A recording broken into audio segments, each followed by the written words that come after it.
Oh, yeah, come on in. Oh, hey, Josh, how you doing? Hey. So movies in a couple hours. Ant-Man and the Wasp.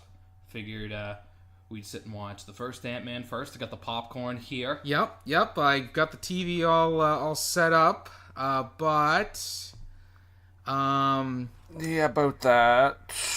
couldn't get a copy of Ant-Man.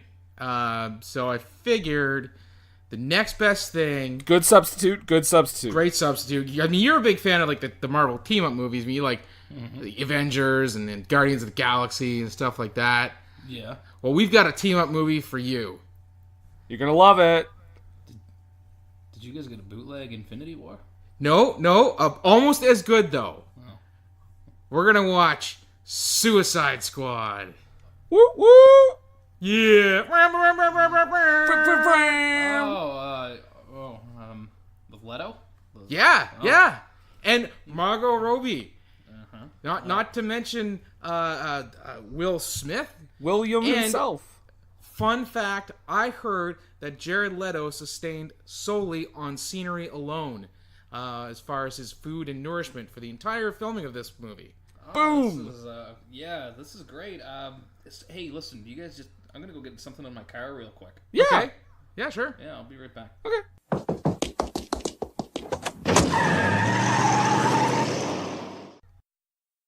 Josh? Uh-oh. Josh? Joshua? Oh, don't worry, he'll be back. I have his credit card. Time to order 1 million copies of Suicide Squad. And that's when the money rolls out. You know when I pick up a beat, that's when I'm under pressure now. The question always comes back to me, what were they thinking now? Whoa, what were they thinking?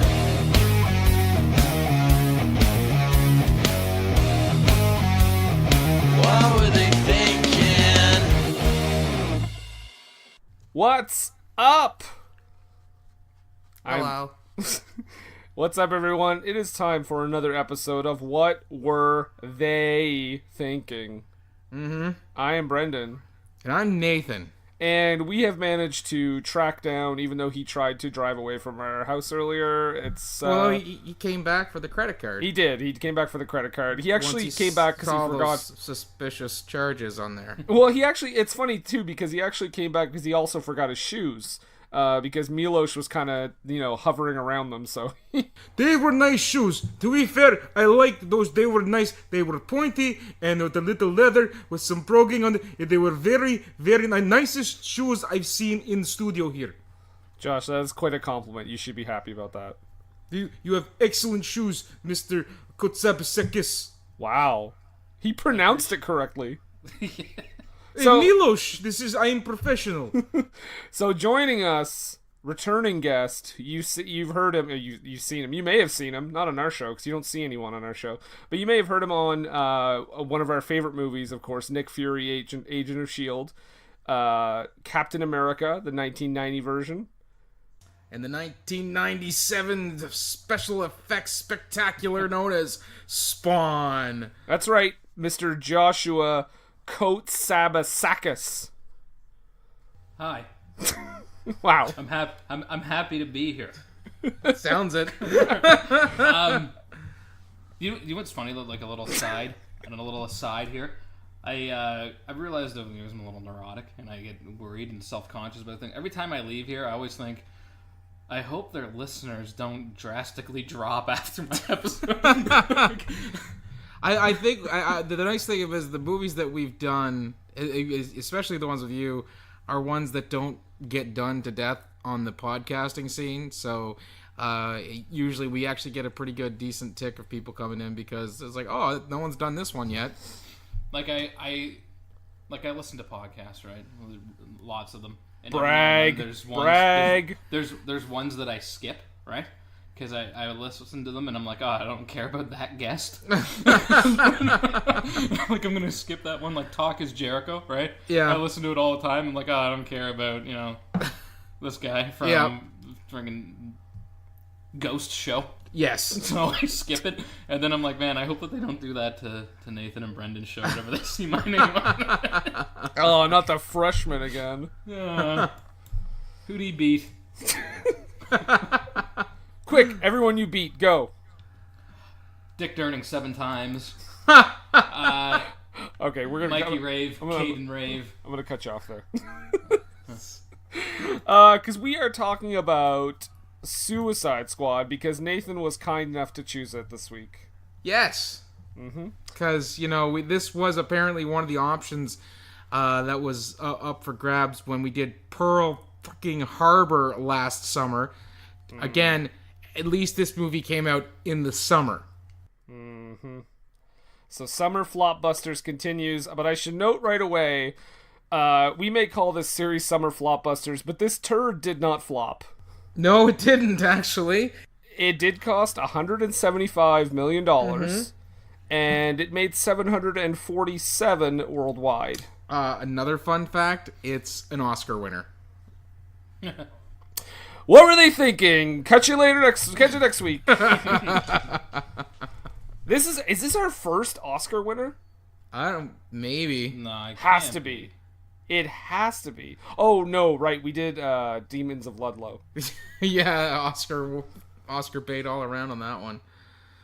I don't know, I'll have to look into that, because it possibly, I don't know, Pearl Harbor might have won something for like sound editing or cost, because that's what this one was like, sound editing or costuming or something, wasn't it? I think it was costume or makeup. Yeah. Didn't Salinger get a Best Actor nom? No, Captain America. This is an actual winner, a winner. And at the Academy, they showed the "I think I'm gonna be sick" scene. That or Mr. President. Oh, Thanks. this just in from the Internet Movie Database. Oh shit. Pearl Harbor is an Oscar winner There you go. Fuck! for Best Sound Editing. See, I told you. God damn it.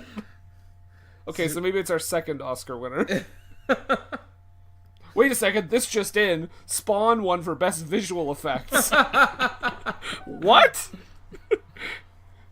Sorry, Gary, I got drunk on the ballots again. Suicide Squad won for Best Achievement in Makeup and Hairstyle. There you go. Ooh, and hairstyling. I like it. So, before we get into this too much, I also want to mention that I don't know, it didn't say what role. I'm assuming this was for the role of the Joker, which we'll definitely get into once we get this movie cracking. But Ryan Gosling and Tom Hardy were both considered for parts in this movie. Okay. Ended up not doing it.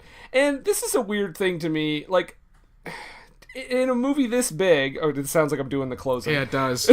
But in a movie like this big, like with this large budget, with this huge cast, you'd think, okay, this script is going to be worked over for like quite a while before it comes to filming, right? Yeah. David Ayer, the director, also the writer, wrote the screenplay in 6 weeks. And it shows. That is a short amount of time for a movie like this, I think. Yeah. Well, something to touch on. I don't know if you guys want me to bring it up later or not, but Brendan, I told you about an interesting tidbit of someone that I talked to. A director clearly has vision of scenes and things like that, from my understanding of movies. Not that I'm an expert. But, you would think that our director would make the call in this scene, we want it to take place here in this setting because of X, Y, and Z reason, right? And the person that I talked to worked in the special effects department. So it was the scene that they worked on was the train scene, right? In the subway station when Enchantress's brother comes to life or whatever. Right. Classic. Yeah. And from what I understand, from what they were explaining to me, the way I got it was they wanted that scene to take place somewhere else, like like in an alley where the guy's alone or something, and then that's when the possession happens and the turd and her brother comes to life. Okay. And the sound, she's telling me the story, and she's like, yeah, so they wanted it like in like a dark alleyway where nothing was going on, and then that's where the brother came to life. And we had the idea, we were like, well, what if we didn't do that, and what if we changed the setting to like, I don't know, like a subway station? Because it's going to be visually a lot more impactful if you can see people running for their lives out of the subway car and running in the subway station and all this kind of stuff. And that's when the Enchantress's brother comes to life, because then people are in danger at that point.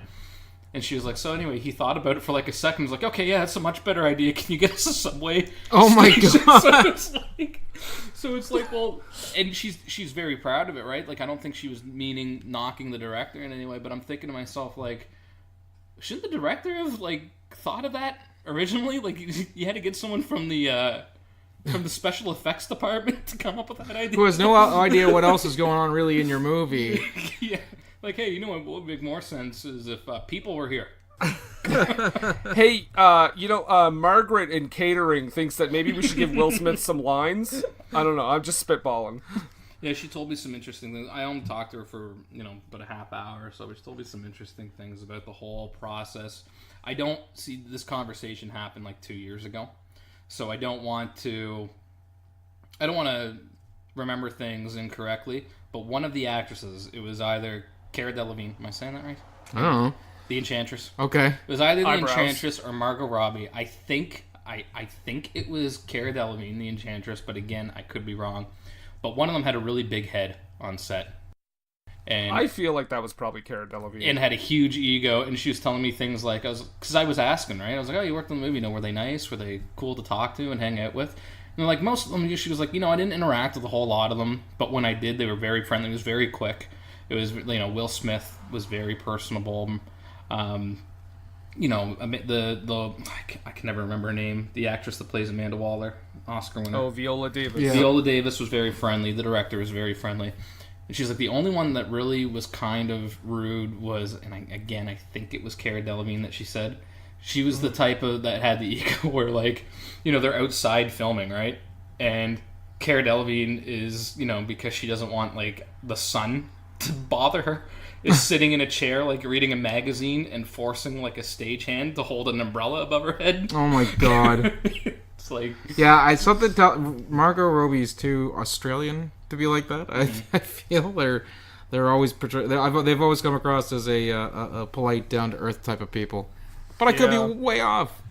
And I feel also, not to generalize, but Cara Delevingne is a supermodel, so That sounds about right. I feel like that's the stereotype there too. Yeah. You hear that, everyone? Cara Delevingne, bitch. Hot take. I like how this went from, like, I don't know which one it was, To us. to obviously it was Cara Delevingne. She's a bitch and she should never work again in Hollywood. You'll never work in this town again, kid. So anyway, for all those listening, Suicide Squad. Cara Delevingne, huge bitch. Allegedly. Never support anything she's in again.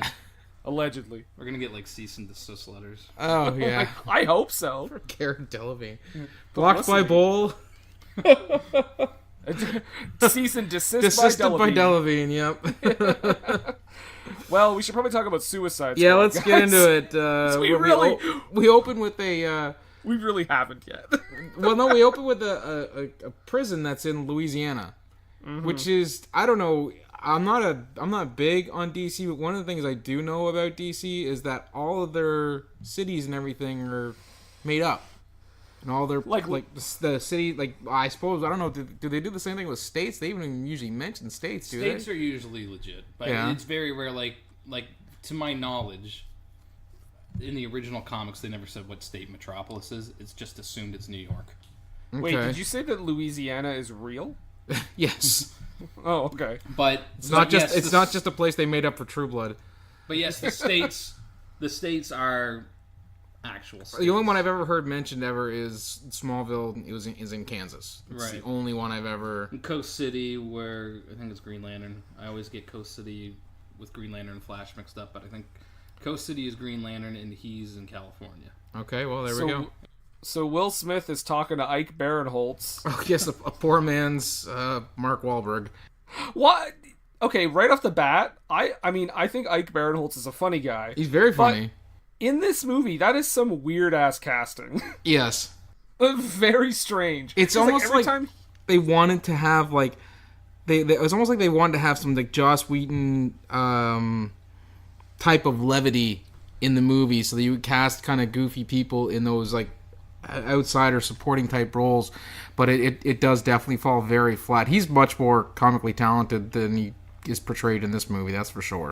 Well, and I just want to say right off the bat, guys, I think we can all kind of unanimously agree this movie wants to be Guardians of the Galaxy in the worst way. Oh, yeah. Yes.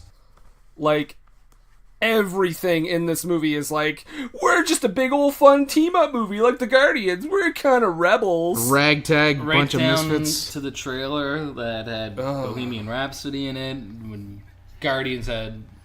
And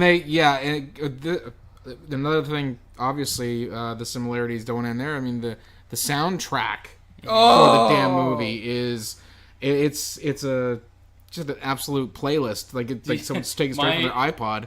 My father, I went to this movie with my dad. My dad's a big comic book fan too. That's how I get into all this stuff. And he and I go to this movie, and I asked him what he thought about it. Like when we went to the theater, I asked him what he thought about the movie when we left. He's like, my review would look like this. He goes, what happens when you take a really awesome soundtrack, cool characters such as Harley Quinn and the Joker and Deadshot, tremendous actors, and you put them all together? You get a steaming pile of shit called Suicide Squad. But one of the things was the playlist, was the music list, and he said it was cool music and everything, and we kind of talked about it in a more serious way when we were on our way home from the theater, and he was saying like it's a cool soundtrack and everything, but it didn't flow. You know, you've got music from the 70s, and then you've got music from like Eminem, right? Yeah. It didn't go with Guardians of the Galaxy. Yeah. It was all 70s music. Well, and Guardians of the Galaxy, not only that, but like the music wasn't as obnoxious. Like it was like there were songs in it, but it wasn't one after the fucking other. This is true. And Guardians, I mean, the reason why it had that flow, that decade feel to it, is because it is a mixtape from Quill's mom. This one here was almost like the director or maybe the sound designer or whoever was like, okay, they're doing this. This reminds me of this song. Pluck it. And they use it, like Seven Nation Army and Deadpool sort of did something similar too, where like the soundtrack to Deadpool, but it worked well with him because Deadpool is so off the cuff and off the wall. So you know, you're listening to Deadpool soundtrack, and it could be something like, I don't know, Dolly Parton. That wasn't in the first Deadpool movie; it was in Deadpool 2, but same sort of thing. Yeah. You know, you hear a song like Dolly Parton, and then you hear DMX, Cher. X Gonna Give It to You, right?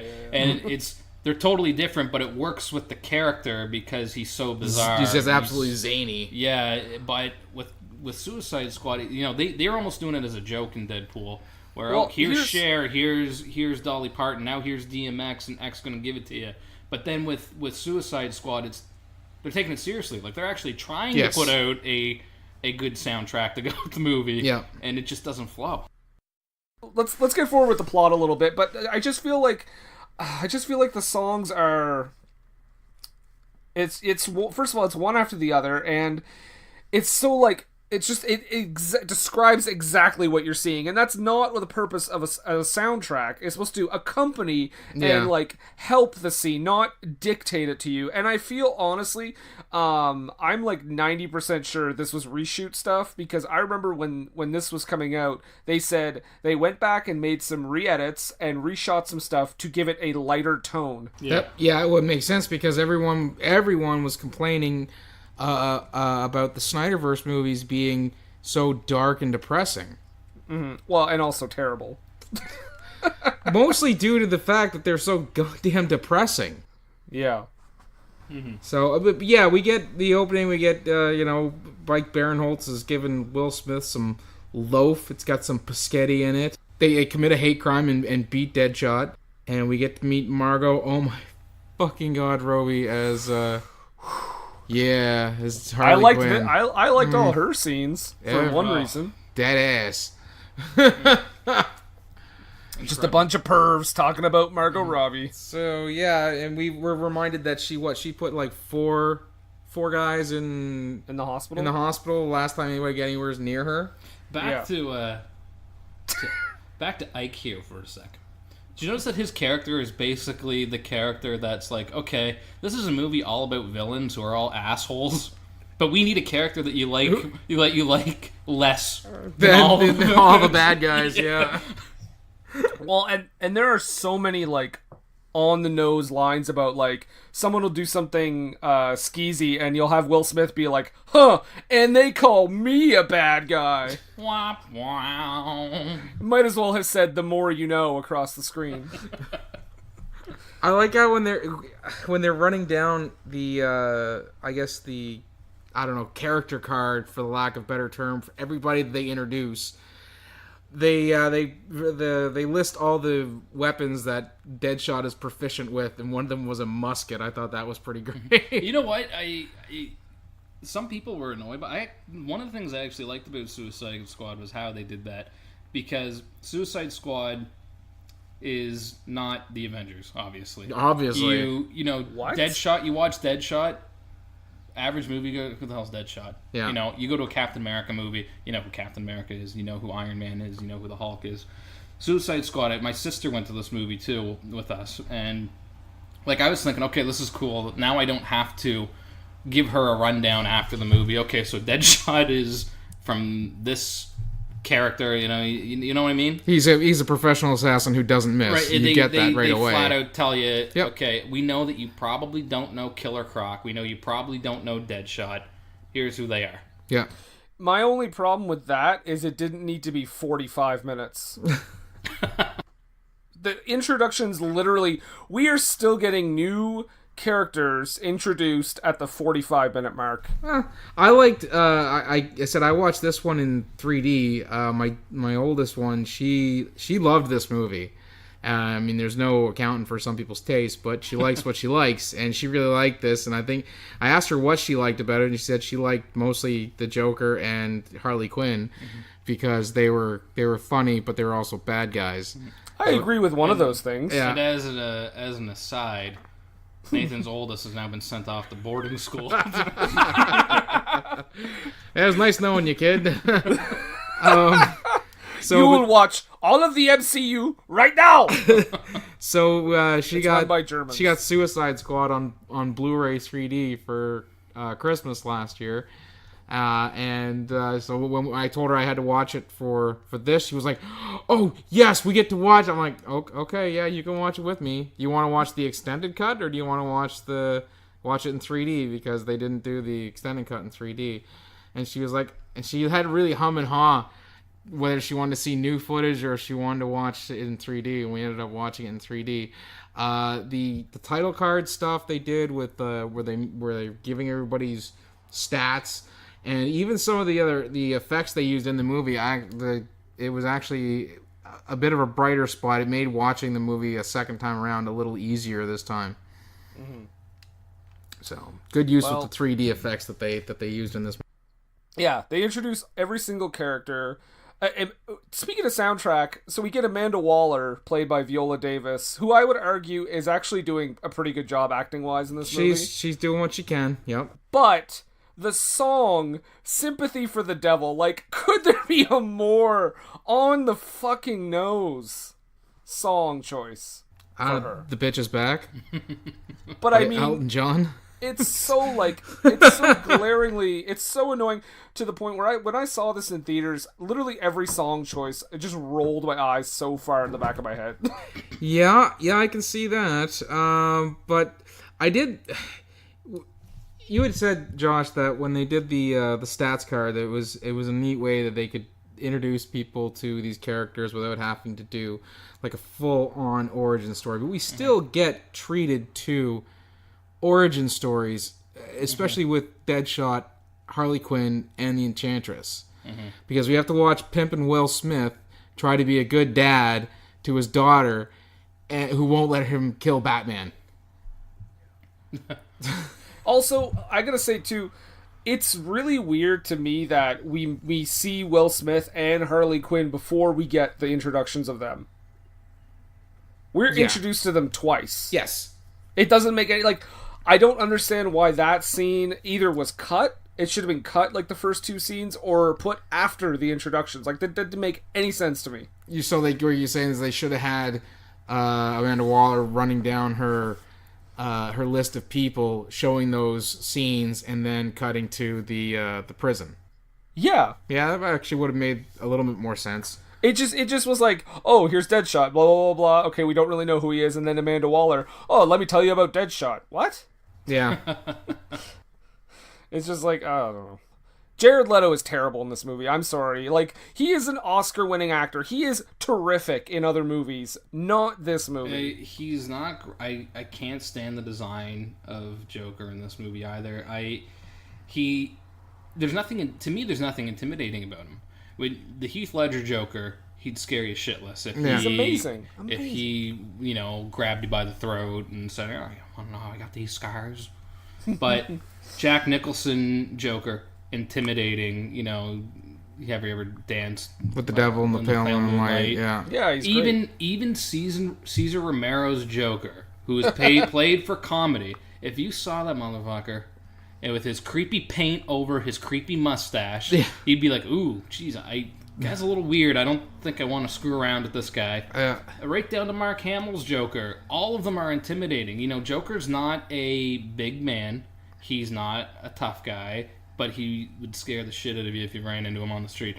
This Jared Leto Joker, he looks like a guy that you could kick the shit out of. Well, he comes across as a guy who had some parental issues and wanted to rebel in the hardest way possible. So he got a shit ton of tattoos and dyed his hair green. I wrote that in my notes actually. That what I wrote about Joker was a punk rich kid.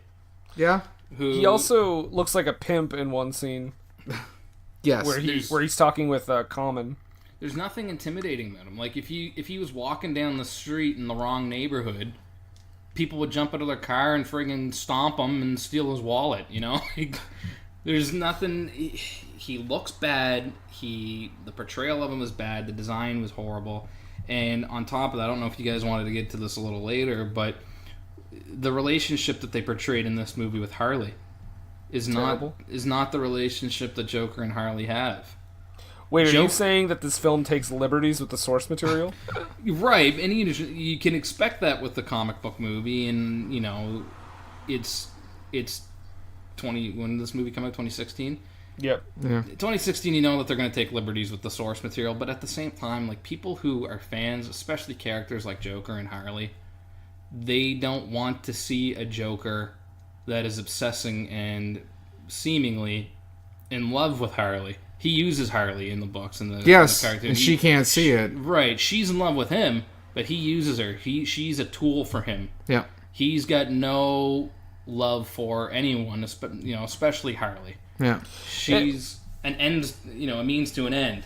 Well, I feel they kind of head down that road for some of the movie, but then they kind of reveal that the Joker does want to help her and stuff, and it's like, oh, okay, well. If you ever see the far superior Assault on Arkham, it's a better portrayal of what they were kind of trying to get through with this movie. Mm-hmm. Yeah, and I recommend everybody check that out because that was an awesome movie. And then we get introduced to Captain Boomerang and stop caring about the people who are being introduced. And also Killer Croc. Well, and I saw Killer Croc, and I don't know, maybe it's because when I first saw this movie, I saw it at the drive-in, so it was on a much bigger screen than you would usually see. I thought he was considerably bigger. And then when I rewatched it for this, I was like, holy jeez, Drax was way more jacked than Killer Croc was. Killer Croc was really lean looking. Yeah. Do you know what, too? I feel so bad. So the actor is the same guy who played Adebisi in Oz. Is it? Another thing about... I like how I just ignore that. Another thing about Croc. Adebisi, Josh! How do you keep that hat on his head? Another thing oh my god, wouldn't it be great if Killer Croc had that hat in the movie? He, did you guys find him really difficult to understand? Yes. With the teeth and the prosthetics that he had. I felt so bad for that actor. I couldn't hear a word he was saying when I watched this. The only one I caught was where he said he was beautiful. That's right. Yeah, that's what I was gonna say too. Yeah. Well, beautiful. And it's because it sounds like he had to force those words out. Yeah, he had a real hard time. I see. I think my biggest issue with him was every time I've seen Killer Croc, it's always been an animated version of him, and he's supposed to be he joined the freak shows and he did professional wrestling, so he's always portrayed as this really jacked up guy or character, and to see him be that kind of that lean and not as intimidating as he's been in other portrayals I've seen of him. I was like, I felt kind of let down. Do you think it would have been better if they didn't have Killer Croc and instead had the actual Suicide Squad member of King Shark? I don't know. You know what I thought you were gonna say? I thought you were gonna say. Do you think it would be better if they didn't have Killer Croc and just had an actual crocodile? Oh my God, Nathan! They should have had Alligator. Alligator from the Garbage Pail Kids. Is that his father? Is Alligator? Could be. He was trying to eat some toes. Oh my God, Garbage Pail Kids is a prequel to Suicide Squad. Or at least existing in the same universe. It's a Killer Croc origin story. Then we get to meet the Enchantress, and again, I just didn't give a shit. Literally at this point, I wrote down, oh, also there's a witch, guys. Yeah. Like, who fucking cares? And it also says, her brother is currently in a jar. I'm like, fuck off. I Fuck actually, off with all this bullshit. I saw someone do a semi-review of this, but more over a rebooking, for lack of better terms, of this movie, and I'm gonna lay into that one when we get into the post on this one, because there's so much that they could have done better with this movie and just didn't. So we were talking a little bit about like Harley and Joker's sort of relationship in this movie. I just have a little clip here that I wanted to play. Filibuster. Okay, here we go. Just want to play so excited. Every initiation, I have proved I love you. Just accept it. Got it. I am not someone who is loved. I'm an idea. State of mind. I execute my will according to my plan, and you, Doctor, are not part of my plan. Let me in. I promise. Let me in. I promise I won't hurt you. Promise? Hey, dickface! I had to keep the hey Does dick that say face hey part in. dick Hey, face? Dickface. I believe that's from the extended version. Is it? I don't remember seeing that scene. Okay, well, my point to play that was to hear how ridiculous his Joker performance is. Oh, I thought it was just because he wanted to work in "Hey, Dickface" on our That too. podcast. Another thing too that I remember being really weird about it was when they were doing like the flashbacks of when Harley was working as Joker's doctor, and they're trying to show it almost like it was a slow burn of her turning and realizing that she's infatuated by the Joker. Yeah. He's like, hey, I need some things. And she's like, okay. And he's like, I need like a fucking carton of milk, some bread, and a machine gun. She's like, okay. And, like, it just, like, out of nowhere, like there was no build up to it at all. Well, there was no, and she wasn't like, that was before he fried her brain, too. Yeah. Yeah. And then she's like, oh, you need a machine gun. Yeah, that makes sense. I'll get it for you. I'm a nurse. I can get that. It's a doctor. Nurse.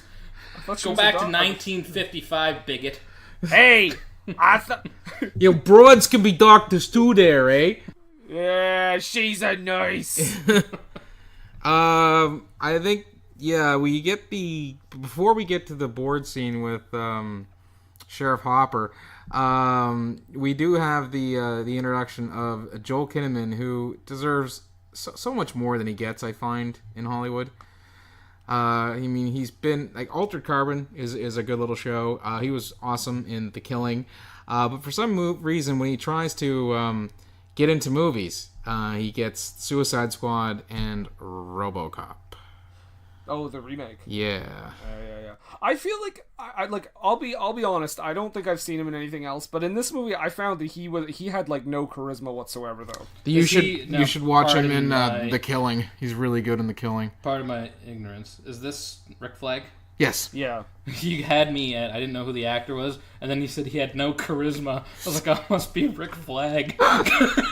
Well, and I also wrote down, so they also, by the way, guys, besides the 13 million characters we've just introduced, also this guy we have another love story with him and the Enchantress / Mega Bitch Cara Delevingne. And they fall in love at first bath. I love how she's also basically Indiana Jones. Yeah. Her eyebrows are on point, though, I will say. Oh, man. Did you say on point or super pointy? On point. Okay. So let's backtrack on Griggs here. Griggs being Ike Barinholtz. Yes. Yeah. He obviously an asshole because Deadshot doesn't like him. Mm-hmm. And Deadshot, they say, I'm the bad guy. And if Deadshot doesn't like someone, then that guy must be really bad. I love how you came back to that. They say I'm the bad guy. Yeah, that's called a callback. And then Josh getting all technical with the theater terms and whatnot there. and then he needs to clear his browser history. So Yeah. is he the Jared of the DCEU? I don't think that's ever implied. That he just might have some messed up, because he does love his mom and he probably doesn't want his mom knowing that what kind of porn he's into. And then also he's probably a raper. Yep. So obviously he's the biggest supervillain there is. Don't forget a prison guard too. So I mean, right there. Oh, and he's a white man. I like your word choice of raper instead of rapist. Rapist, yeah. So in conclusion, Griggs, real bad guy. Real bad guy. And they say, Oh, he's also a degenerate gambler. Oh yeah, that's right. And I think he said something about his wife, and he's always flirting with other women. Yeah, oh, so he's a philanderer as well. oh, that's the worst offense of them all. Yes, as we've covered before on the show. Oh my god. So we have a four-way in the subway at this point. Oh yeah. So okay, Which so we learned was not going to be in the movie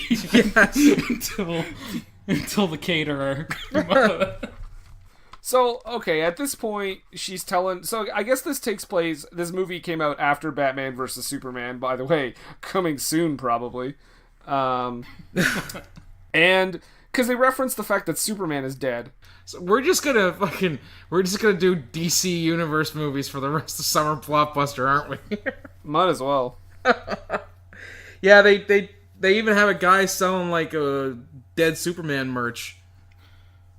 Second biggest villain in the movie. The guy capitalizing monetarily off of Superman's demise.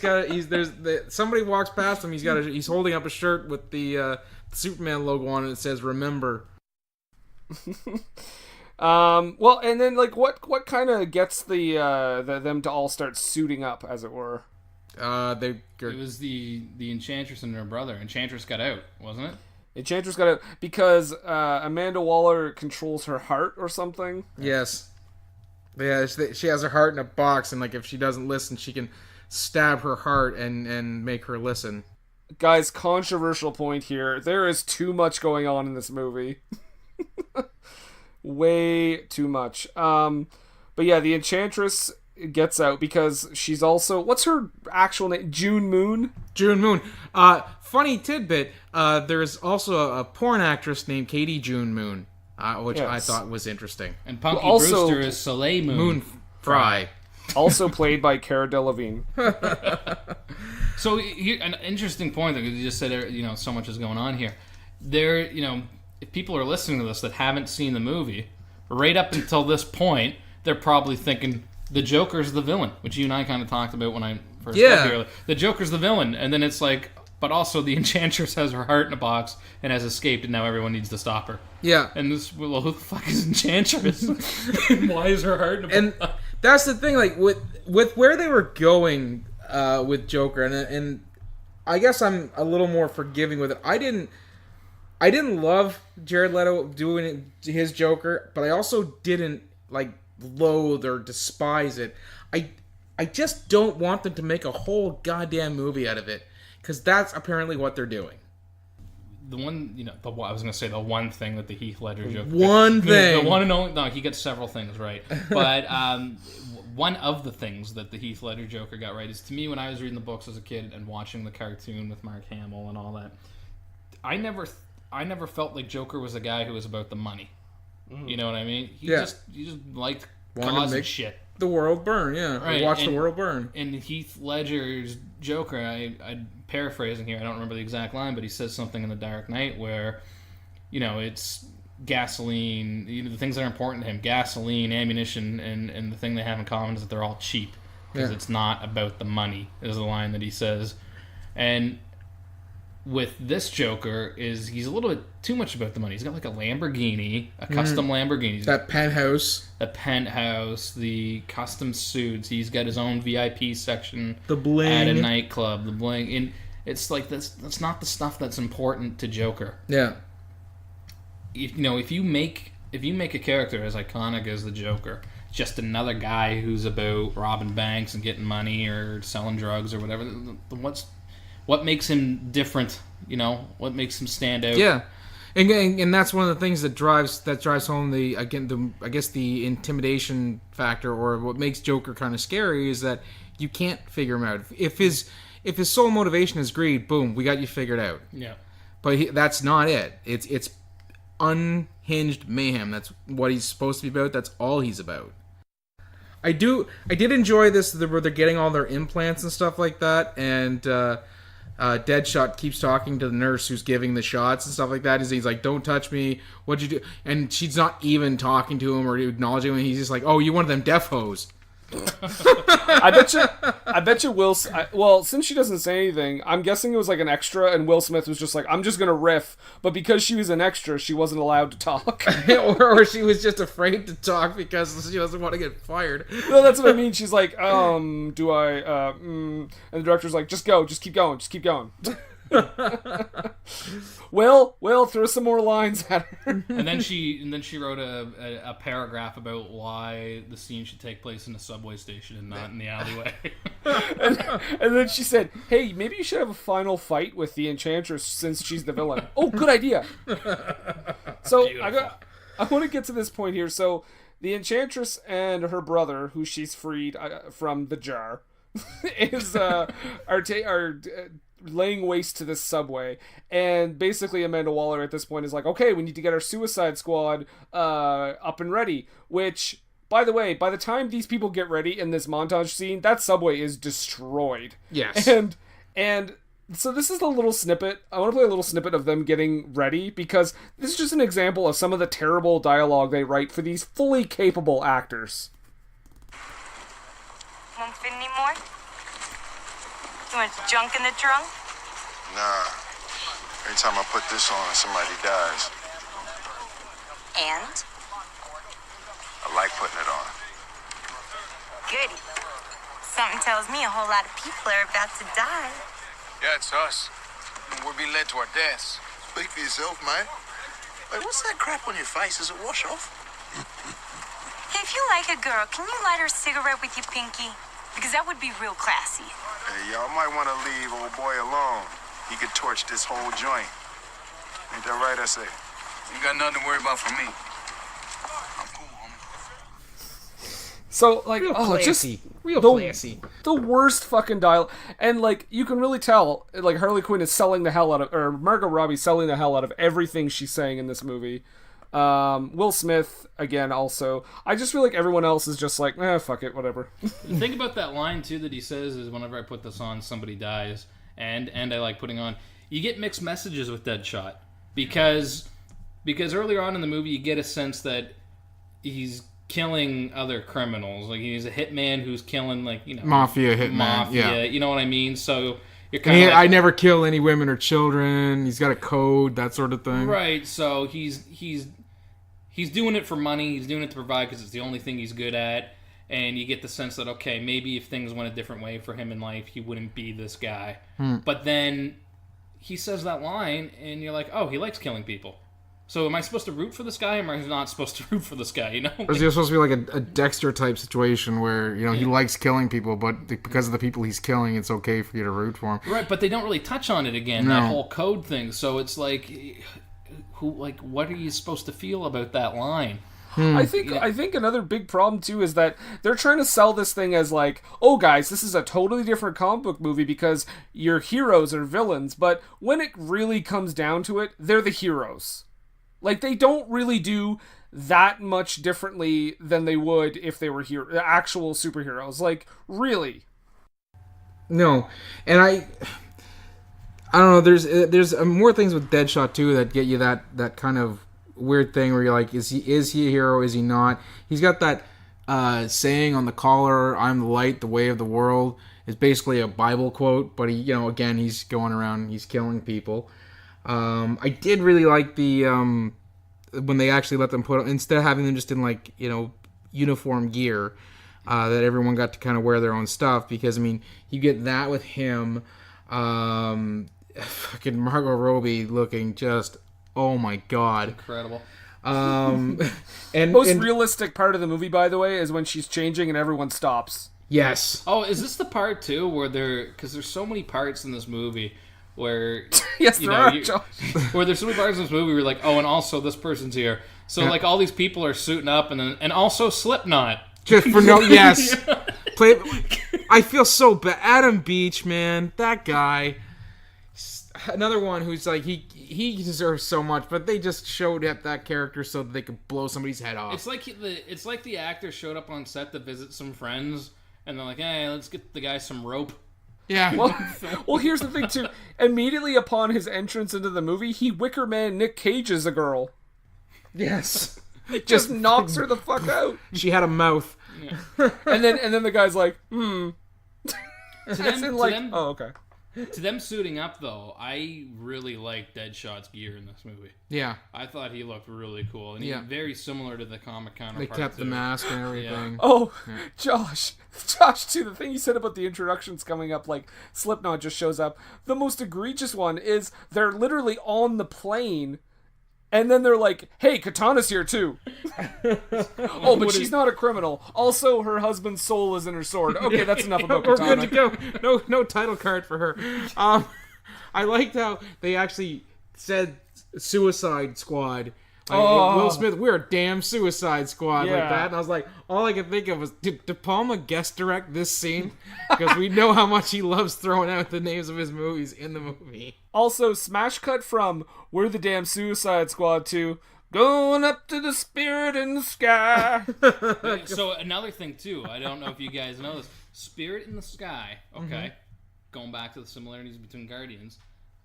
The Guardians of the Galaxy soundtrack has a track on there that specifically says not in the movie. Do you know what song it is? Spirit in the Sky. Spirit in the Sky. Spirit so in the the Guardians of the motherfucking Galaxy soundtrack that you purchase has Spirit in the Sky on there. And it's like they fucking looked at that soundtrack like, can we steal any of these without it being obvious? There's one that's not in the movie. It says it's right there, not in the movie, so we're putting it in the movie. Copy paste. You get other similarities from other Marvel movies too. I mean, you got Captain Boomerang's obsession with his Pinky the Unicorn, just like Deadpool with his love of his unicorn. Oh man, I never even thought about that. It's like, we always end up throwing something back to wrestling because it's what we all have in common. But it reminds me of like TNA blatantly ripping off WWE. Yeah, and it's like, okay, we all know that you ripped this off. Yeah, like the AJ Styles leaving the same way Punk did and all that kind of stuff. Yeah, like or the Eric Young thing where he won the title. Yeah, and it's like you ripped. The point is like companies do this, whether it be comic books, movies. DC did it to Marvel. Marvel did it to DC, where they rip one another off, and it's so blatant and it's so obvious that you're just like, why? Like, do they really think we're not going to notice this stuff? Like. So anyways, we go back here, Katana being super duper hot. Margot Robbie says, I love that perfume. What is that, the stench of death? Which was, that struck me as a real, like, Borscht Belt joke to just to throw in there. Special guest contributing to the screenplay, Mel Brooks. There you go. Which goes back to what you were saying earlier with all the reshoots. We need to make it lighter. Yeah. Here's Katana. Well, what's that? The stench of death? I'm sure she gets taken out by a giant hook at the end. Yeah.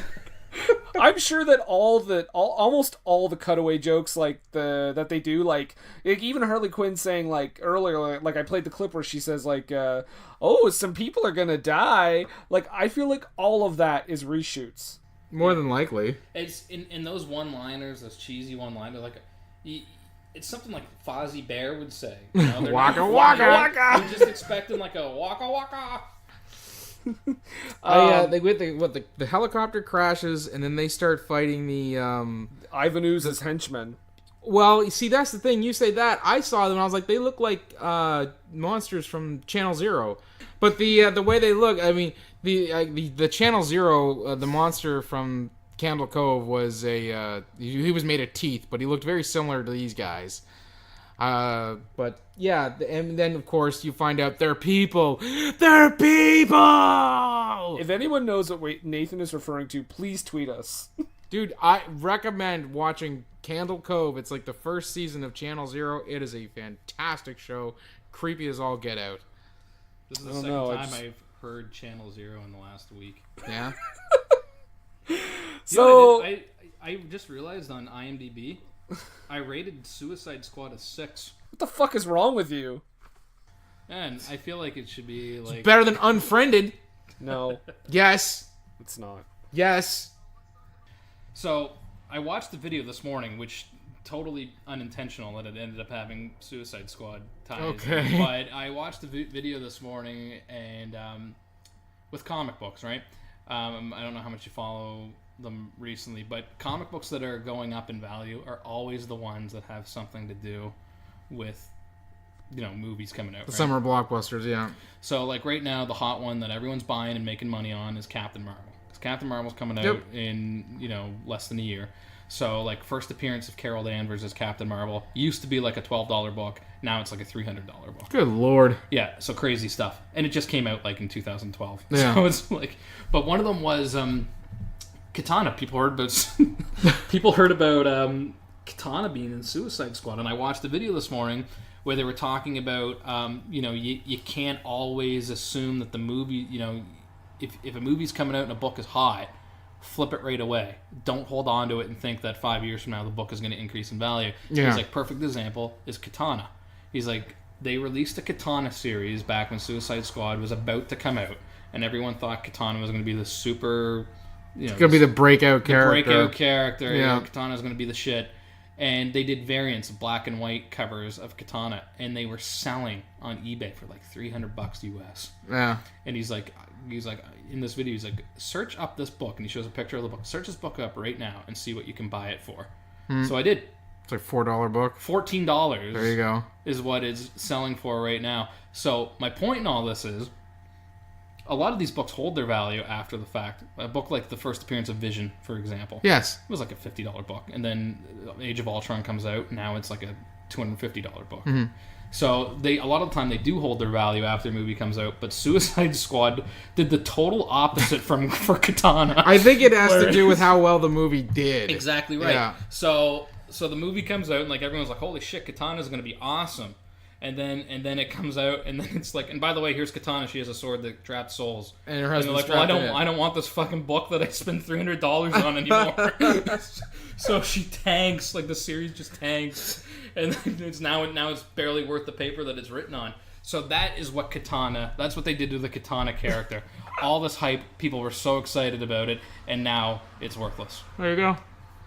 And the more you know. Squad.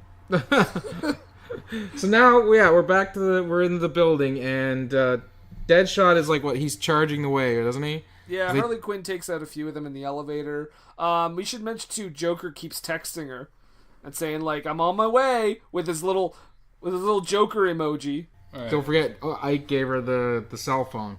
Yeah. Yeah. And she's like, new phone, who dis? So then they're in the building, and then we find out that the person they're trying to extract is Amanda Waller.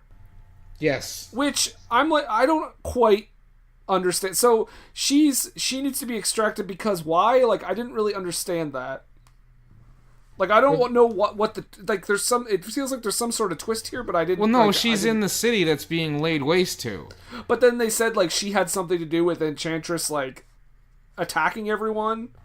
Well, she did because she's one of the ones that Enchantress is going to want to have revenge on because she's the one who got Enchantress's heart was holding it. Yeah, she's got the heart. Oh, see, I thought there was more to it, but I guess no, she's still holding the heart. But the only reason why Enchantress is not, I guess, under her control or whatever is that she's got the power from her brother. And so, because like when she shows up looking like a filthy hobo and says, you know, brother, give me your power until I get my heart back, he does, and she transforms into Evil Lynn from Masters of the Universe, and then just keeps doing her thing the whole time, plotting on how not only can they build the machine to destroy the world, but also get her heart back from Amanda Waller. This fucking movie. So I want to say here in this scene, I laughed out loud in the theater. I remember when I saw this, because Amanda Waller is like, okay, you need to get me out of here. The helicopter's arriving any minute. Like, I need to get out of the city. She then says, all right, everyone else knows too much. Shoots everyone else in the head that's in the room. And then Will Smith's reaction, that's a mean lady. And, That's a mean and They call Rick me Flags, the bad guy. Yeah. That was gangsta. Wait, but then Rick Flag's reaction is, you get used to it. What? You just watched her murder 8 people in the room in front of you, and you're like, yeah. And feel like she's been holding his girlfriend or fiance or whatever she is kind of hostage for quite some time too. So yeah, you get used to it. There's a difference between that and shooting people in the head.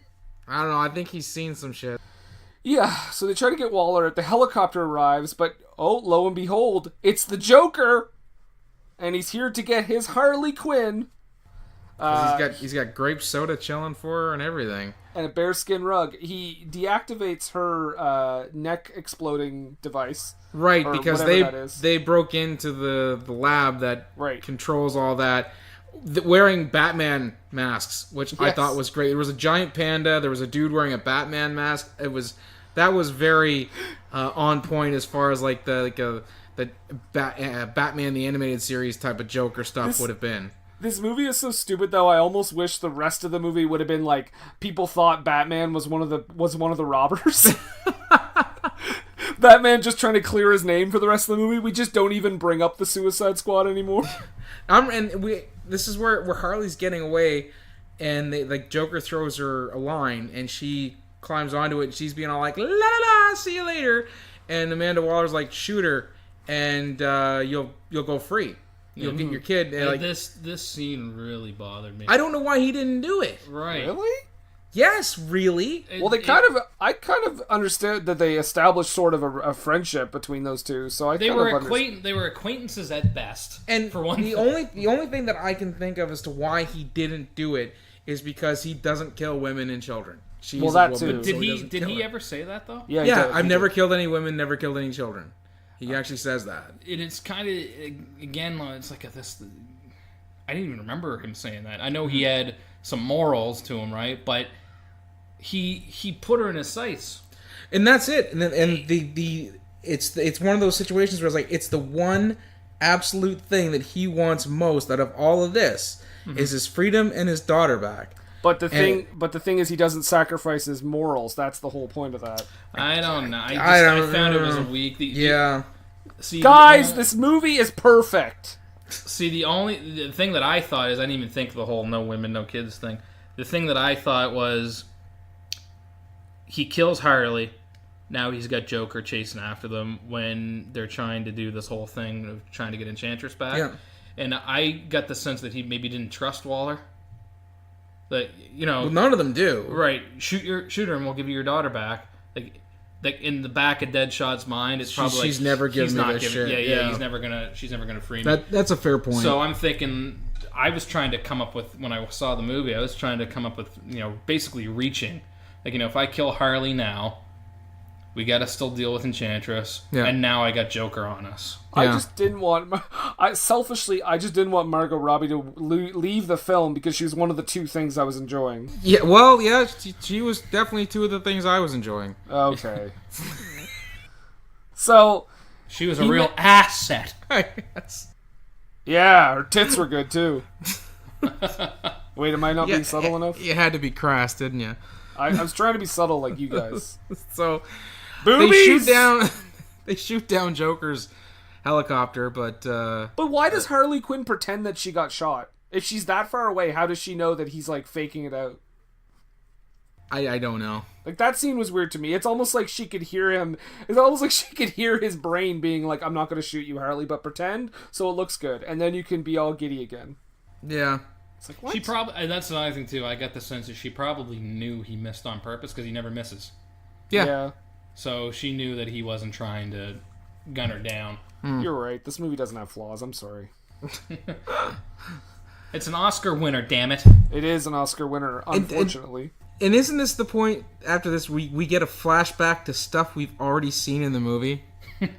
Is it? There is. I actually have. We saw this, and I think it was the where they're talking about the Enchantress taking off on Rick at the first of the movie. Oh, where they're yeah. supposed to be planning the bomb. They show stuff that already happened. Yeah, we get the bar scene next, which is actually one of the only great scenes in this movie. The bar scene? Yeah. Yeah. Honestly, no, it's one of the only scenes in this movie where I actually liked the characters. They were all kind of down in the mouth about, where they were at. They figured they were all going to die. They start talking about, Margot Robbie has that whole thing about normal. You want normal? Normal's on a washing machine. We don't get normal. Yeah. I liked, this is the scene where they said they can leave, right? If you want to leave, leave. Yeah. And Boomerang fucking takes off. Yeah. But then he's still with them in the next shot. But he doesn't, he doesn't leave. That's it. I was like, that would have been much more effective if he actually just left. Possibly. Yeah, would have spoke more to his character, as to, the way he's been portrayed throughout the entire movie, because of all the people who are supposed to be uncaring and a legit, bad guy with no remorse or feelings for anybody else, Captain Boomerang gets the job done in that regard.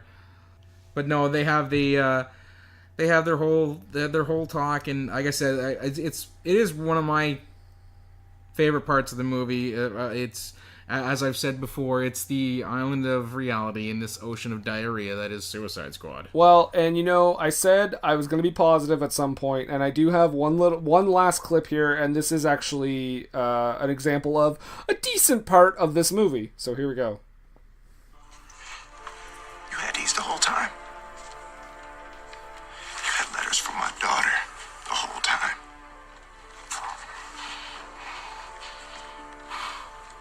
I'm gonna get you there. And you're gonna end this. I'm gonna carry your ass if I have to. This shit is gonna be like a chapter in the Bible. Everybody's gonna know what we did. My daughter is gonna know that her daddy is not a piece of shit.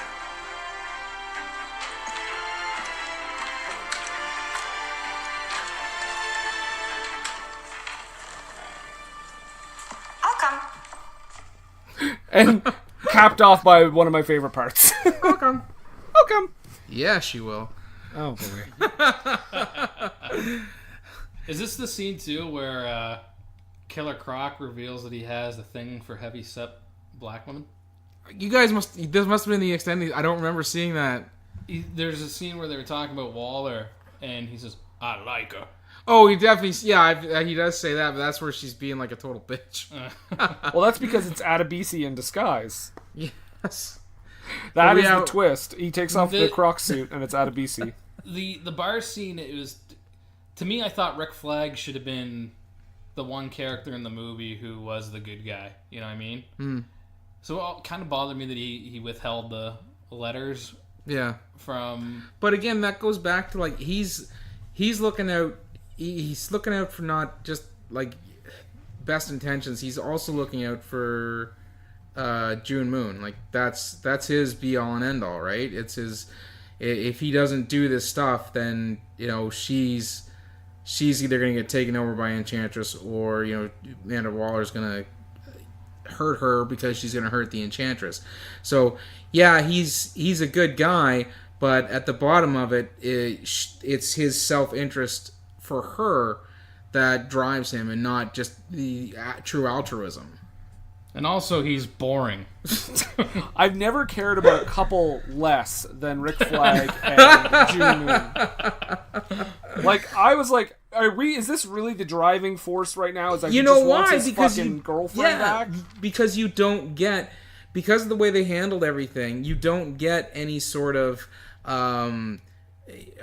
sense of how deep they care for each other. Mm-hmm. Because when you first meet him, he, like Josh said, love at first bath. And That's what I said, actually. Oh, Sir. sorry. I thought it was Josh who said that. But either way, I'll the take point credit for point it. is made. Fuck you, Kotsab. And then you get the scene where they're together in their hotel room and they're sleeping, they're in the same bed, so okay, they're in love together, and then that's it. She's away from him for the rest of the movie. You get no flashbacks, no real anything else to show how much they care for each other and why he's willing to sacrifice all of these people just to get her out of harm's way. Here's a wild idea. May have worked better with about 27 less characters. This is true. Or if they could have done it, or if Warner Brothers had any sort of sense of patience and done it the way Marvel did it, where you can introduce these characters as smaller supporting characters in other films, so that when they show up in these other movies, you're like, oh yeah, I remember them from Avengers, or I remember them from Thor. Yeah. You know? And also exactly. Katana. Whose husband is wrapped in a sword. But we get the final set scene, and they get there, and there's all this like visual stuff happening. And, It's terrible. And Harley asks us, "Are you guys seeing all this magic stuff too?" And they're like, "Yeah, good, because I'm off my meds. I just want to make sure it wasn't just me." Yeah. She's crazy. Waka Oh, waka. There's literally a scene where she smashes a window and steals something. She's like, "What? We're bad guys. It's what we do. It's what we do." Ba-dum. And they call me bad. Oh, can we rewrite this as vaudeville? Do you guys sell merch now, right? Yeah. Yes. You should have a shirt that says "You call me bad," or they call me. They call us the bad guys. Yeah, that's what it is. And then waka waka waka, or is that copyright? I don't know if that's copyright or not. We'll have to look into that. And it should be in the font of the Suicide Squad logo. And then we should have a giant hook trying to take the font out of the shirt. I do. Okay, so you know those T-shirts where it's like it's like a stack of letters, and it's like I saw it at Disney where it's like Pluto and Goofy and Mickey, and you know what I mean? Right. You know those shirts I'm talking I about? think I get what you're talking about. You should do that. It should be like Deadshot and Harley and Killer Croc and Flag, and then and ... on the back of the shirt, Katana. and here's Katana. And then a giant picture of Katana on the back.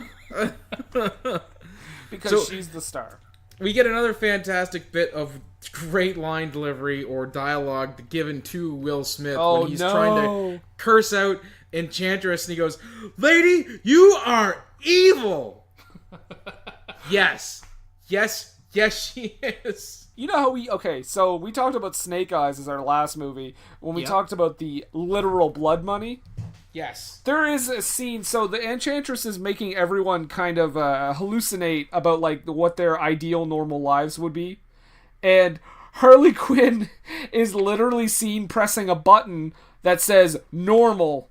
Yeah, just to call back to the whole normal is on a washing machine. But also like, wow. Could you be any more fucking obvious? It's again, David Ayer comes on screen and says, Do you see what I'm doing? It's fucking genius! Anyway, back to the movie. And that's the end. Yeah, back that's how it ends. back to the movie. So the big battle, the big CGI battle. I fucking hated this scene. It was terrible. Diablo. We never really talked about this, but Diablo accidentally killed his family. Yeah, and that's it. Like the stuff that they introduced with him through the flashbacks about him loving his wife, but accidentally killing her and his kids and stuff.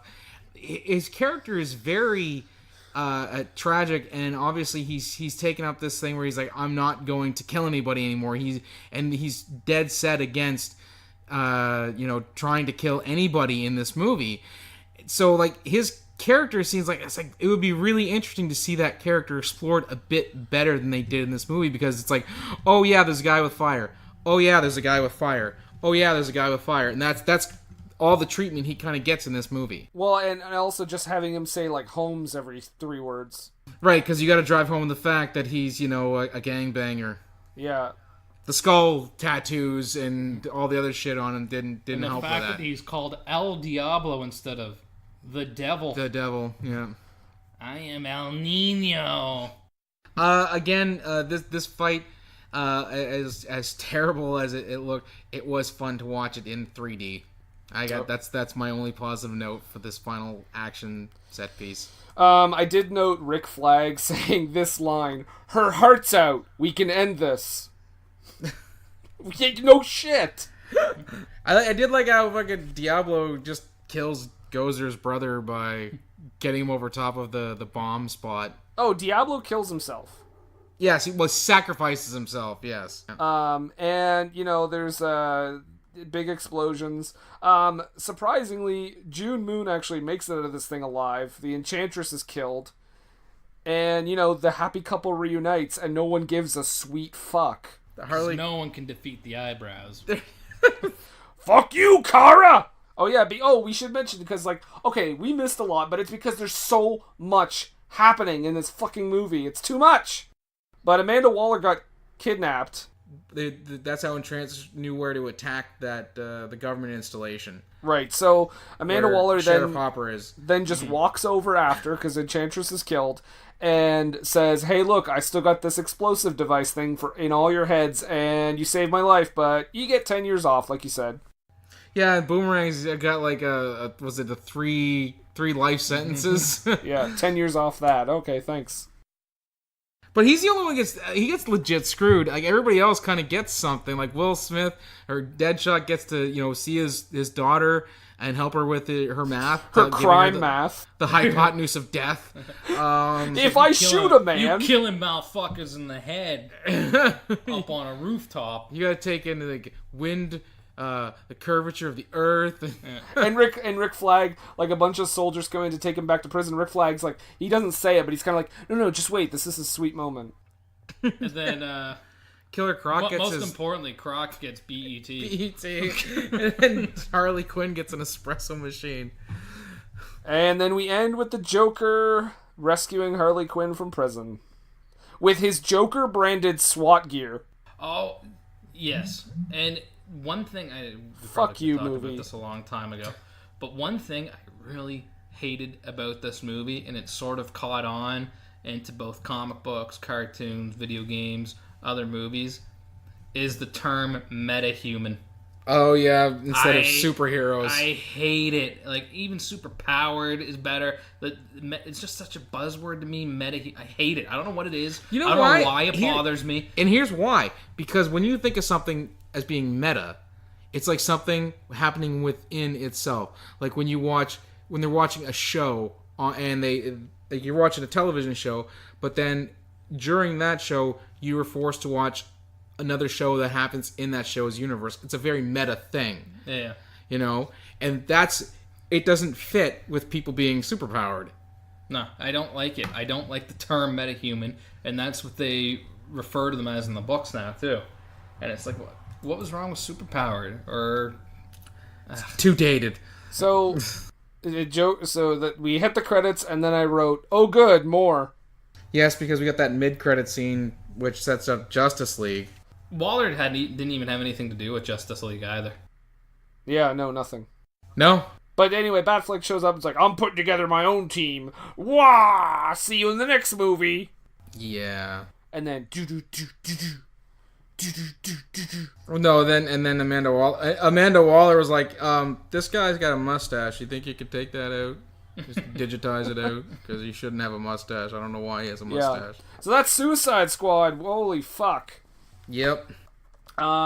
We talked about this movie for a while, but now that we talked about the movie, we're going to take a quick break, and we'll be right back. What Were They Thinking is brought to you by HostGator. HostGator is a leading provider of shared, reseller, VPS, and dedicated hosting solutions. Award-winning support is available 24/7, 365 days a year via phone, email, and live chat. Discover why over 9 million websites trust HostGator. Use the coupon code SCHLOCK for 25% off your first purchase. That's SCHLOCK, SCHLOCK, for 25% off your first purchase. What Were They Thinking is brought to you today by GameItAll.com. Whether it's video game news, the latest in music, or movie reviews, GameItAll.com is your one-stop shop for all nerdy talk. And we're back. And we're back, yay! So we talked about this movie a lot, so I think we need to really jump into our next section here. Nathan, Joshua. Yes, Brendan. Joshua too. Joshua. Yes, he's here, but I don't. Was he not here when we did this last time? He was, but he may not have. Do you have a low haiku? A low haiku. No. Okay. That's okay. We don't demand it of people. So, but yes, this is where we brain it up for our audiences and put on our best NPR voices and smack our lips a lot and speak directly, almost into the microphone, like this, and deliver 17 syllables of joy. The Suicide Squad. OMG, Margot Robbie. Will Smith, where art thou? Snap, snap, snap, snap finger, snap finger, snap finger, snap finger. Okay, here's mine. This is directed more to you, Nathan. You made me watch this, you filthy goddamn bastard. Apropos title. I don't feel I had much to do about the movie at all. I feel like you made the movie. No. Well, this morning after breakfast, I might have made something similar. Oh dear. That's a feces joke. That's gonna be on our sister podcast. What were they crapping? Are we still going to Ant-Man today? Oh, Josh, about that. Yeah. But hey, that's the low haiku. And now that we've all told you our opinions about this fucking movie. But you know what we say, Nathan? And what's that? Don't take a word for it.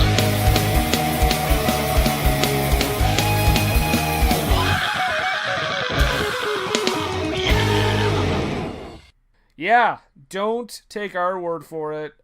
This did not get very good reviews. Shocking. Critics rating of 27%. The audience, however, 60%. Yeah, because there were a lot of teenagers that liked this movie. Again, my oldest enjoyed it, so. Well, I mean, it does have its fan base for sure. Most of its fan base, I love that they have to, like, I'm not saying everyone, but a lot of people that like this movie, like really like this movie, have to also hate every Marvel movie. Like, they have to be, like, part of their review of this. Well, it's better than the fucking Avengers. Ooh, spoiler alert, it is not. I'm looking at reviews on IMDb, and one of the titles of one of the reviews is, "They're the bad guys, LOL." Written by David Ayer. Well, let's get into this. I guess my first one here I want to read is from Matthew Raza at salon.com. He says, this is a positive... the big guns salon.com. Oh, yeah. Dude, we always start with the mainstream critics.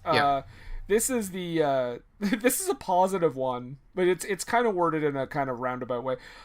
Based on the screening I attended, I can attest that audiences seem to genuinely enjoy the jokes and get swept up in the action sequences. So he wasn't even reviewing the movie, he's reviewing the audience. He's like, people liked it, I guess.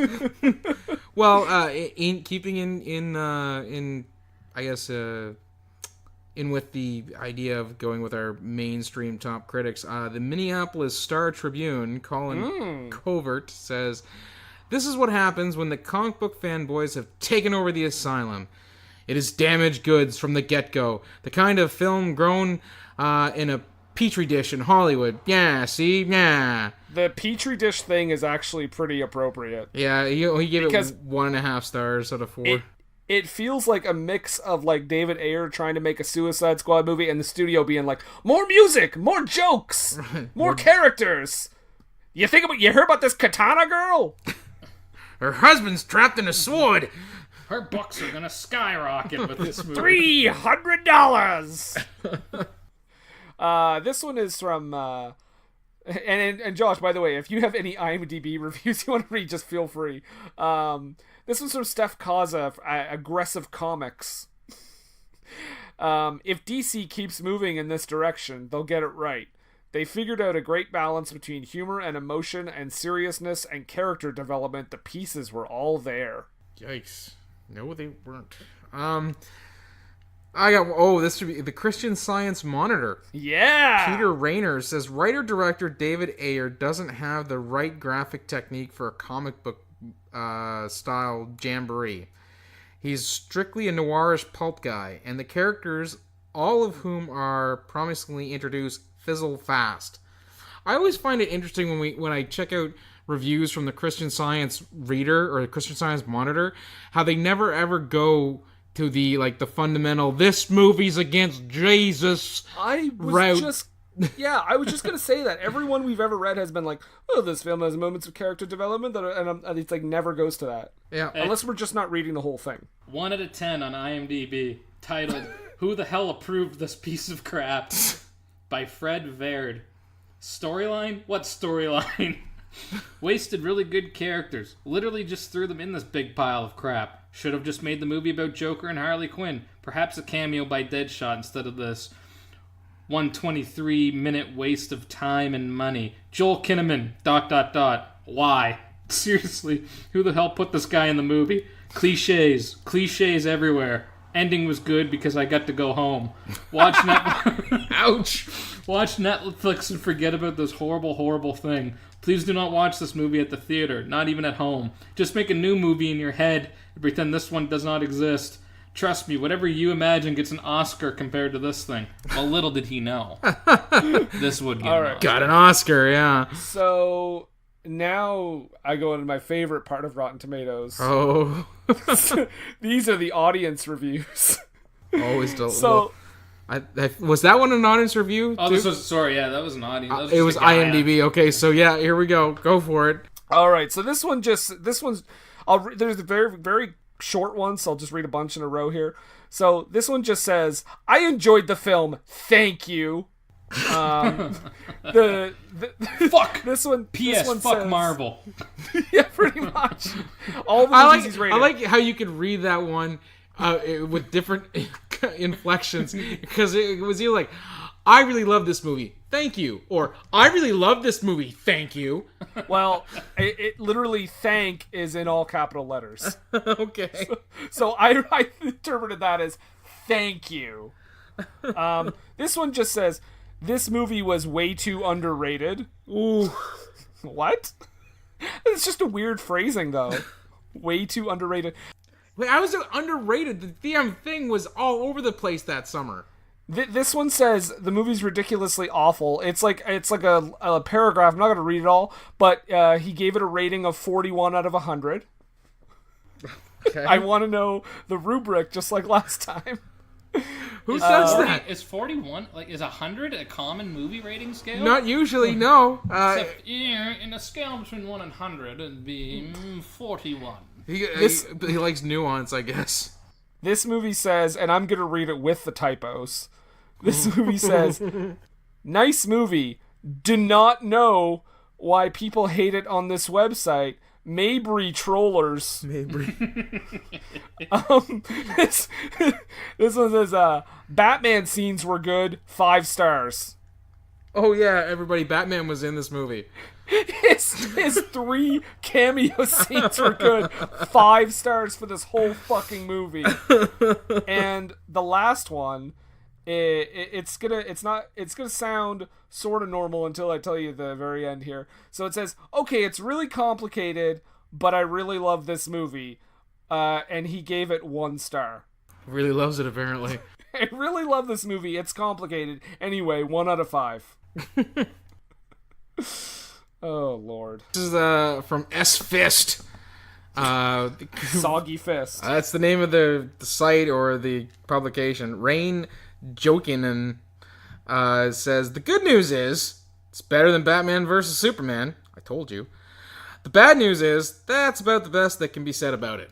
because Brendan and I actually had this discussion earlier about, if this was better or worse than Batman versus Superman, and I made some excellent points about how this one is Suicide Squad's better because, first of all, you've got Will Smith, who is trying his absolute damnedest in this movie.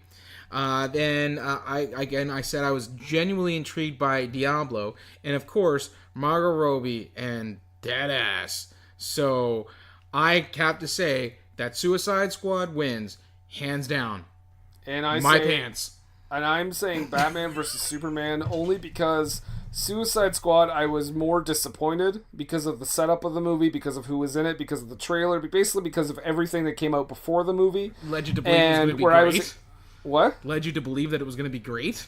Yeah. Okay. And then, whereas I went into Batman vs. Superman expecting the worst, and I just laughed at it for 2 hours, so I wasn't as, let down. I just kind of was like, this sucks. I guess maybe that might be it then, because by the time I got around to seeing it that summer, everybody was already taking, a huge dump on it, so I was like, I wasn't expecting a whole lot going into it. So I found this review that is... Okay. So it's a long review. What he does is he rates each character in the movie on a scale of 1 to 10. Oh my god! Jesus. Can we just get the quick last paragraph? He's just doing the last paragraph. The last paragraph actually sums it up pretty well. Finally, it wants to be the Avengers. It wants to be Guardians of the Galaxy. It wants to be the Dark Knight. It wants to be Deadpool. But in the end, it was just another DC Extended Universe film. A ringing endorsement, if ever there was one, which pretty much sums it up. It's a DC movie. Can you don't have to read each description, but what do they rate everyone? I'm just curious. Will Smith's Deadshot, which I actually disagree with, 2 out of 10. Oof. Yeah, that's not fair at all. Margot Robbie, 7 out of 10. Okay. Boomerang, 6 out of 10. Diablo, 3 out of 10. Amanda Waller, 9 out of 10. What? I mean, she's a 7, 6, 7. Enchantress, 0 out of 10. Yeah, okay. Abysmal. She can't act. Simple as is. On point. Why she got the job is beyond me. She's monotone. She has no emotion. She just can't act. Stop giving her parts. She's awful. And then it says, plus I heard she's a bitch. Umbrella much? Rick Flag, 2 out of 10. Killer Croc, 4 out of 10. The last 4 characters he reviews all say the same thing about them. Killer Croc, 4 out of 10. Pointless. Katana, 3 out of 10. Pointless. Slipknot, 0 out of 10. Pointless. Batman, 0 out of 10. Pointless. Just in it so he can be in the trailer and sell tickets. And then Joker. Joker, 10 out of 10 for disappointment. What? Hold on now. Joker, 10 out of 10 for disappointing in every scene that he's in. Why does he get... What? He's being facetious. Obviously. He's so bad that you'd swear he's trying and he gets a 10 out of 10. Pointless. Again, only in the trailer to sell tickets. He's weird, he's creeper, but he's not creepy, but he's not the Joker. He's Scarface with mental problems and a fetish for tattoos. That's a movie I want to see.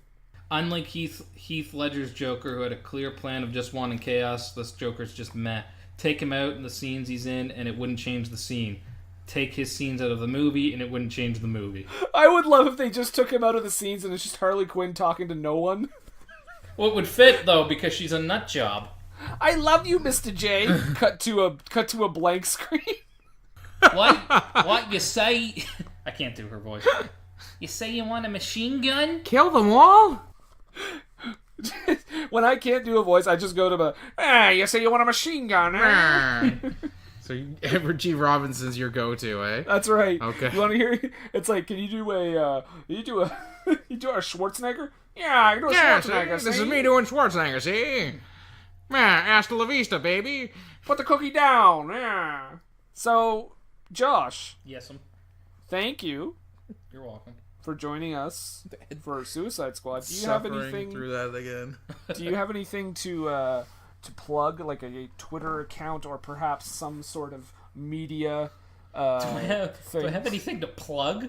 Yeah. Have you know what I've been doing with my life since I left XWA and VPW? No. Do you have a Twitter? Do you have a Twitter? I got a Twitter. Account, Josh? It's at the Kotsabasakis. Yeah. Should I spell it? It's like fabulous, but Kots. A-B. Well, that's part of Fabulous. Oh, that's true. That is part of Fabulous. Yeah, it's Fabulous, but you take out the F and then you add the Kotsa.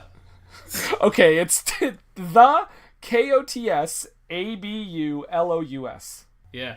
Okay. Sabulous. Jesus Christ. You know what, though? What?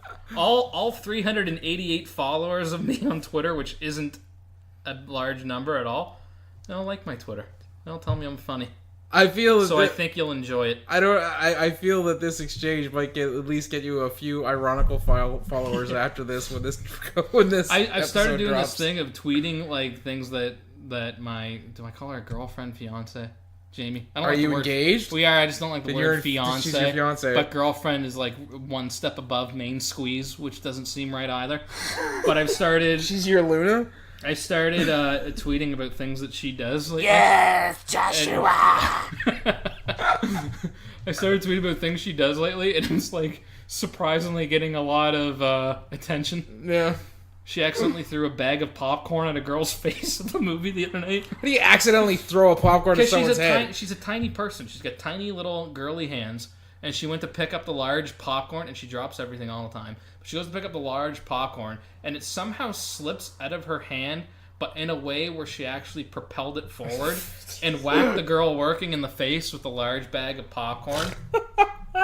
It was beautiful. That's great. Yeah. So the Kotsabulous, you can read all about how his girlfriend assaults employees at movie theaters. Don't ever come to Fredericton, please. Assault and the Butters. See, assault and... Actually, no, better. Assault and Buttery. That is butter. Oh, boy. But yeah, I mean... Punching it up. Just punching it up. Aside from that... Dad jokes! I got a Twitter. Nothing really happens on it except making fun of her. Okay. Nathan. Yes. Plugs.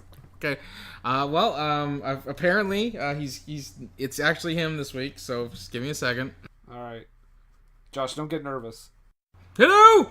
It's your good friend Montrose Monkington III here. I've been told that I shouldn't be giving that janitor chap money to read my copy. So I'm here this week to say, come check out my YouTube channel, Montrose Monkington TV. I've been on a bit of a hiatus as of late, but hopefully with the summer, I'm going to get back into the swing of things and start posting my vlogcasts and some more adventures. I got to see some roller derby, and that was definitely intriguing. And I visited British Columbia, so I will have videos from that as well.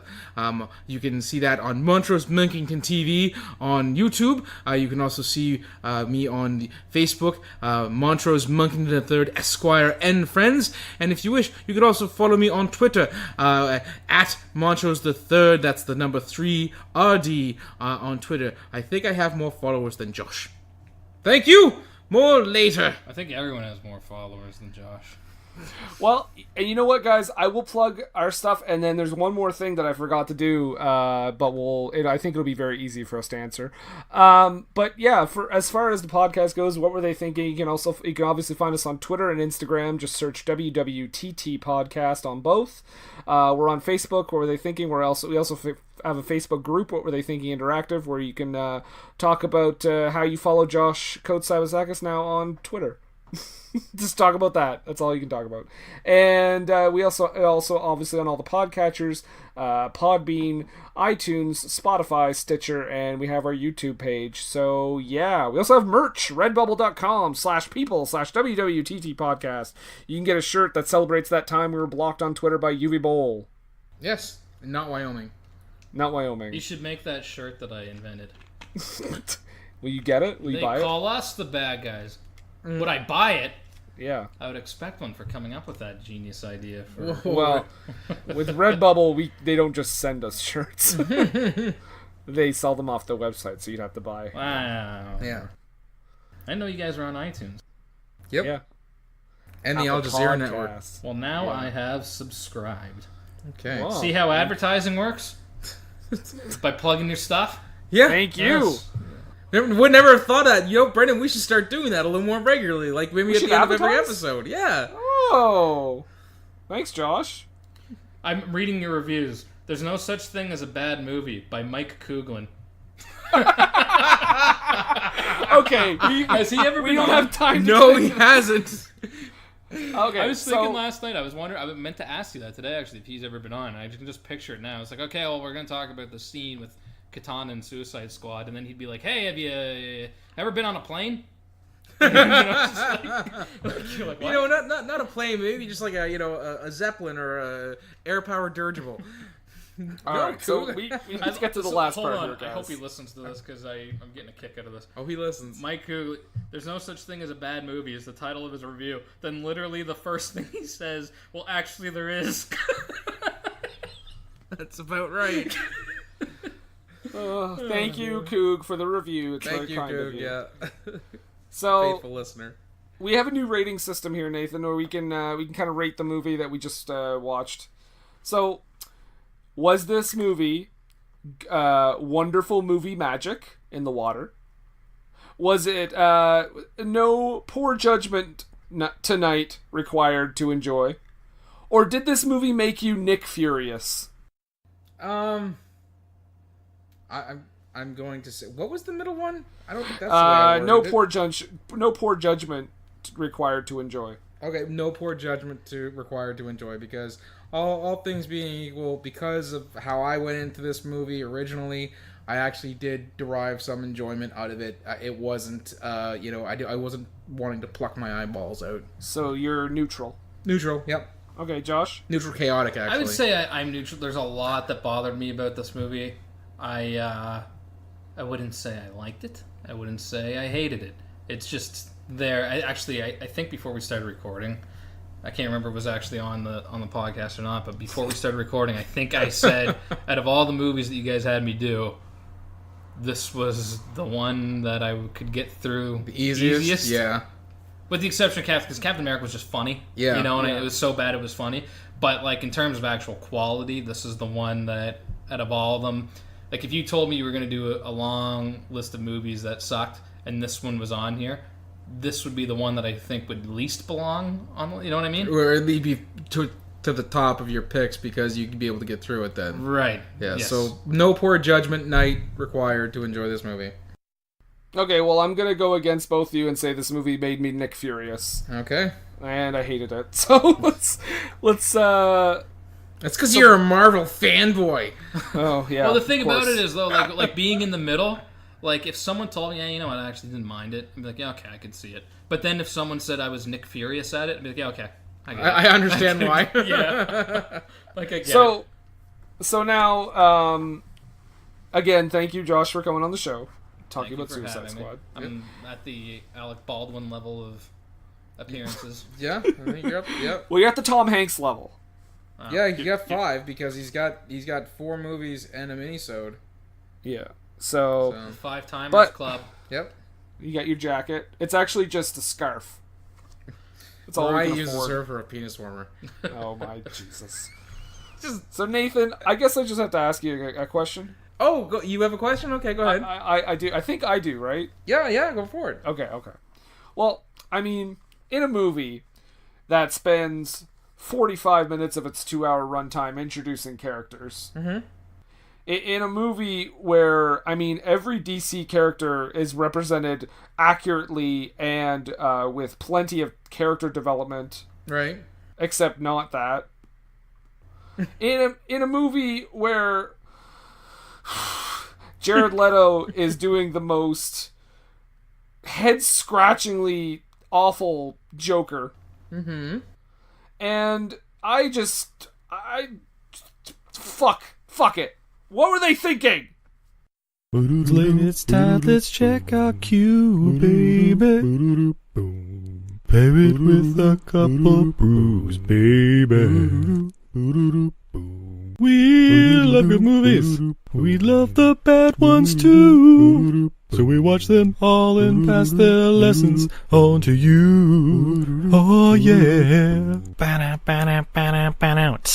Everything I learned from movies helps to make life a little bit groovy. Whether one likes plot holes or gratuitous movies, it's time to get busy with your friend Steve and Izzy at eilfm.podbean.com. Hey, do you like movies? Hey, do you like podcasts? If you do, then come on down and listen to the Home Video Hustle podcast, homie. Hustle. Every Friday, we talk about whatever movie PJ picks out the bag. What does that mean? Well, every Wednesday on our YouTube page, I pick a bunch of movies at random. Sometimes there's a theme to it, sometimes not. PJ picks the movie out, and guess what? We watch it on Friday. We talk about it for about maybe an hour and a half, whatever we feel like doing. Might give you something good to watch, baby. Come on down every Friday. So come get your hustle on with Home Video Hustle. You can find the show on any podcatcher app, or you can come down to homevideohustle.podbean.com. All of them in one place for you, so you can go ahead and binge it like it's Netflix. We ain't the Defenders, but I like to think we a little bit better than that. Come holler at your boys, man. Come chill with us. Peace. So I was out with this girl the other night, and she said that she hated Star Wars. Can you believe that? I could top that. My latest date told me he didn't like black and white movies. What? Do you have a movie deal breaker? Is there a film you love so much that if your significant other didn't like it, it would be Splitsville? Well, we're dating hosts Greg and Lauren, and in our podcast, Movie Date Night, we introduce each other to our favorite movies and see if our relationship can survive. And if our partners appreciate the movies as much as we do. Find us wherever podcasts are available and follow us at Movie Date Night on Facebook or Twitter to talk movies with us.